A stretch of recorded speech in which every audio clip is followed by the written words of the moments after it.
ನಮಸ್ಕಾರ. ಇದು JB63 updates channel.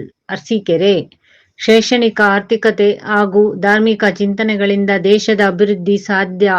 ದೇವರಲ್ಲಿ ನಂಬಿಕೆ ಇಲ್ಲದ ಜನಗಳ ನಡುವೆ ದೇವರ ಸಾಕ್ಷಾತ್ಕಾರ ಭಾವನೆ ಮೂಡುವಂತಾಗಲಿ ಎಂದು ಬಾಳೆಹೊನ್ನೂರು ರಂಭಾಪುರಿ ಜಗದ್ಗುರು ವೀರಸೋಮೇಶ್ವರ ರಾಜದೇಶಿಕೇಂದ್ರ ಶಿವಾಚಾರ್ಯ ಭಗವತ್ಪಾದಕರು ಹೇಳಿದರು. ಹರಪನಹಳ್ಳಿ ತಾಲೂಕು ಅರಸೀಕೆರೆ ಹೋಬಳಿ ಚಿಕ್ಕಮೇನಗಳಗೆರೆ ಗ್ರಾಮದ ರೇವಣಸಿದ್ದೇಶ್ವರ ಹಾಗೂ ವೀರಾಂಜನೇಯ ದೇವಸ್ಥಾನಗಳ ಕಳಸಾರೋಹಣ ಮತ್ತು ಆದಿ ಬಸವೇಶ್ವರ ದೇವಸ್ಥಾನ ಅಡಿಗಲ್ಲು ಸಮಾರಂಭದ ಅಂಗವಾಗಿ ಬುಧವಾರ ನಡೆದ ಧರ್ಮಸಭೆಯ ಸಾನ್ನಿಧ್ಯ ವಹಿಸಿ ಆಶೀರ್ವಚನ ನೀಡಿದರು. ಗಾಳಿ, ನೀರು, ಆಹಾರ ದೇವರು ನೀಡಿದ ಕೊಡುಗೆ, ಬೇರೆ ಯಾರಿಂದಲೂ ನೀಡಲು ಸಾಧ್ಯವಿಲ್ಲ. ದೇವರ ಕೊಡುವಿಕೆಯ ಪ್ರತಿಯಾಗಿ ಮನುಷ್ಯ ಭಕ್ತಿಯಲ್ಲಿ ತೊಡಗಿಕೊಳ್ಳಬೇಕು. ದೇಶದ ಪ್ರಗತಿಗೆ ವಿಜ್ಞಾನ ಅಗತ್ಯ ಹಾಗೂ ಅನಿವಾರ್ಯತೆ ಇದೆ. ಆದರೆ ವೈಜ್ಞಾನಿಕತೆ ಹೆಸರಿನಲ್ಲಿ ಧರ್ಮದ ವೈಚಾರಿಕತೆಗೆ ಧಕ್ಕೆ ಆಗದಿರಲಿ ಎಂದರು. ರಂಭಾಪುರಿ ಮಠದ ಲಿಂಗೈಕ್ಯ ಜಗದ್ಗುರು ರುದ್ರಮುನಿ ಶಿವಾಚಾರ್ಯ ಭಗವತ್ಪಾದರು ಜನ್ಮ ಶತಮಾನದ ಅಂಗವಾಗಿ ಡಿಸೆಂಬರ್ 15ರಂದು ಧರ್ಮಚೇತನ ಕೃತಿ ಹಾಗೂ ರಂಭಾಪುರಿ ಬೆಳಗು ವಿಶೇಷ ಪತ್ರಿಕೆ ಬಿಡುಗಡೆ ಕಾರ್ಯಕ್ರಮ ಹಮ್ಮಿಕೊಳ್ಳಲಾಗಿದೆ.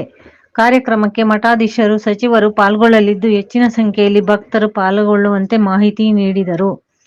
ಹಂಪಸಾಗರ ಹಿರೇಮಠ ಅಭಿನವ ಶಿವಲಿಂಗೇಶ್ವರ ರುದ್ರಮುನಿ ಶಿವಾಚಾರ್ಯ ಸ್ವಾಮೀಜಿ ಆಶೀರ್ವಚನ ನೀಡಿ ರೇಣುಕಾಚಾರ್ಯರು ಜಾತಿ ವ್ಯವಸ್ಥೆಯನ್ನು ತೊಡೆದುಹಾಕಿ ಸೌಹಾರ್ದತೆ ಬದುಕಿಗೆ ನಾಂದಿ ಹಾಡಿದರು. ಧಾರ್ಮಿಕ ಪರಂಪರೆಯಲ್ಲಿ ಮಹಿಳೆಯರನ್ನು ಮುಖ್ಯವಾಹಿನಿಗೆ ತರಲು ಅವರು ಶ್ರಮಿಸಿದರು.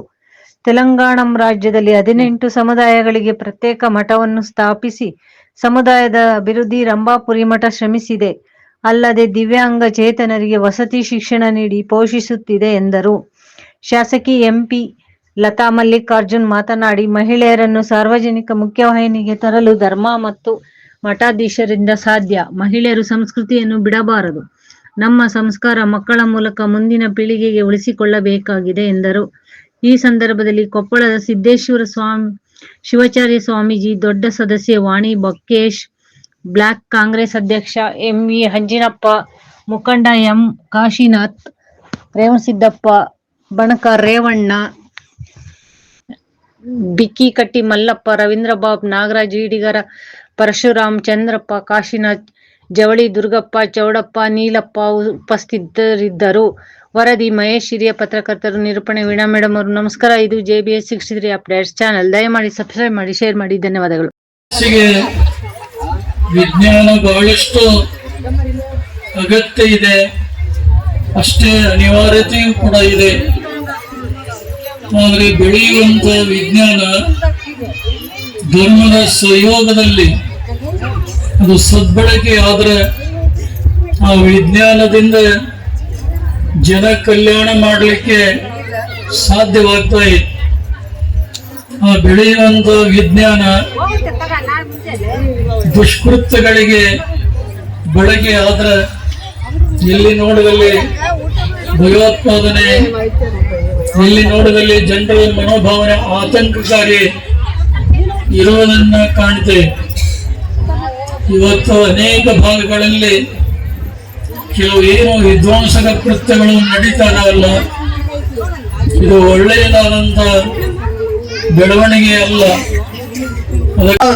ನಿತ್ಯ ಇಷ್ಟಲಿಂಗ ಪೂಜೆ ಮುಖಾಂತರ ಸಮಾಜದ ಅನಿಷ್ಟವನ್ನ ನಿವಾರಣೆ ಮಾಡಿ ಇವತ್ತು ಕೂಡ ಸರಿಸುಮಾರು 67ರ ವಯಸ್ಸಿನಲ್ಲಿರುವಂತ ಮಹಾಸನ್ನಿಧಾನ ನಾವ್ಯಾರು ಕೂಡ ಓಡಾಡದೆ ಇರುವಂತ ರೀತಿಯಲ್ಲಿ ಚೈತನ್ಯ ತುಂಬಿ ಈ ಧರ್ಮ ಸಂಚಾರವನ್ನ ಮಾಡ್ತಾ ಇದ್ದಾರೆ ಅಂತ ಕೇಳಿದ್ರೆ ನಾವೆಲ್ಲ ತಿಳ್ಕೊಳ್ಬೇಕು. ಮತ್ತೊಮ್ಮೆ ಈ ನಮ್ಮೆಲ್ಲರಿಗೂ ಕೂಡ ಪ್ರಸ್ತುತ ದಿನಮಾನದಲ್ಲಿ ಅಭಿನವ ರೇಣುಕರಾಗಿ ಈ ಪೀಠದ ಯುಗ ಪುರುಷರಾಗಿ ಯಾರಾದ್ರೂ ಇದ್ದಾರೆ ಅಂತ ಕೇಳಿದ್ರೆ ಅದು ಪ್ರಸ್ತುತ ಜಗದ್ಗುರು ವೀರಸೋಮೇಶ್ವರ ಜಗದ್ಗುರು ಭಗವತ್ಪಾದರು ಎನ್ನುವಂತದ್ದನ್ನು ಯಾರು ಕೂಡ ಮರಿಬಾರದು.